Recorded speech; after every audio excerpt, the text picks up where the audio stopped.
The Galactic Union had always prided itself on its diversity. Hundreds of species, each with their own unique strengths, had come together to form a harmonious civilization. The Zainari were master engineers, the Krell were unparalleled warriors, and the Voss had minds capable of calculating the trajectories of entire star systems. But among them, there was one species that stood out, not for their strength, but for their apparent mediocrity: humans. When humanity first joined the Galactic Union, they were met with polite indifference. They were neither the strongest nor the smartest. Their technology was rudimentary, their physical abilities unremarkable. The Union diplomats had even debated whether to grant them membership at all. But humanity had one thing that intrigued the Union: their resilience. They had survived wars, plagues, and the collapse of their own ecosystems. They were, as one Krell diplomat put it, strangely hard to kill. Still, the Union saw them as little more than a curiosity.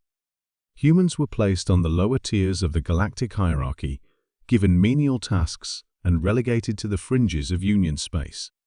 They were the quiet, unassuming species that no one paid much attention to. That all changed when the Drathari attacked. The Drathari were a scourge, a species of conquerors who had ravaged countless worlds. They were ruthless, efficient, and utterly devoid of mercy. When their war fleet appeared on the edge of Union space, panic spread like wildfire. The Zainari scrambled to fortify their defenses, the Krell prepared their fleets, and the Voss calculated the odds of survival. The numbers were not encouraging. The Drathari's first strike was devastating. They targeted the Union's core worlds, crippling their infrastructure and leaving entire planets in ruins. The Krell, despite their legendary prowess, were outmatched. The Zainari's technology was rendered useless against the Drathari's adaptive weaponry. The Union was on the brink of collapse. And then, something unexpected happened. On the fringe world of Epsilon 9, a small human colony came under attack. The Drathari expected an easy victory. What they got was something else entirely. The humans of Epsilon 9 had no advanced weapons, no fleet of warships, no grand strategy. What they had was something far more dangerous: desperation and ingenuity. When the Drathari landed, they were met with improvised explosives, traps made from mining equipment, and a ferocity that stunned even the battle-hardened invaders. The humans fought not as soldiers, but as predators. They used the terrain, the environment, even the Drathari's own technology against them. By the time the Drathari retreated, half their force was gone. The humans had suffered losses, but they had won. Word of the battle spread quickly. At first, the Union dismissed it as a fluke. But then it happened again. And again. On every world the Drathari attacked, the humans fought back with a ferocity that defied logic. They didn't just survive, they thrived.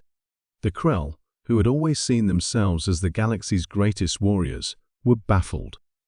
They studied the humans, trying to understand what made them so effective. What they found was both fascinating and terrifying. Humans, it turned out, were not like other species. They were not born with natural weapons or armor. They did not have the strength of the Krell or the intellect of the Voss. What they had was something far more primal, an instinct for violence. On Earth, humans had evolved in a world of constant conflict. They had fought each other, their environment, and even their own biology. War was not just a part of their history, it was woven into their very DNA. They were, as one Krell scholar put it, dormant war gods.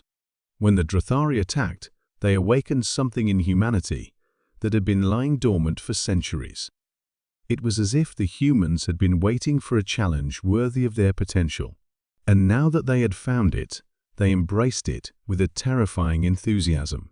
The Union, desperate for any advantage, turned to humanity for help. At first, the humans were reluctant. They had no love for war, no desire to fight someone else's battles. But when the Drathari threatened Earth itself, they had no choice. What followed was a campaign unlike anything the galaxy had ever seen. The humans, once seen as weak and insignificant, became the Union's greatest weapon. They fought not with brute strength or advanced technology, but with creativity, adaptability, and an unrelenting will to survive. The Drathari, who had once seen themselves as invincible, found themselves outmatched at every turn. The humans turned their own tactics against them, using guerrilla warfare, psychological manipulation, and sheer unpredictability to dismantle their forces. In the end, the Drathari were defeated.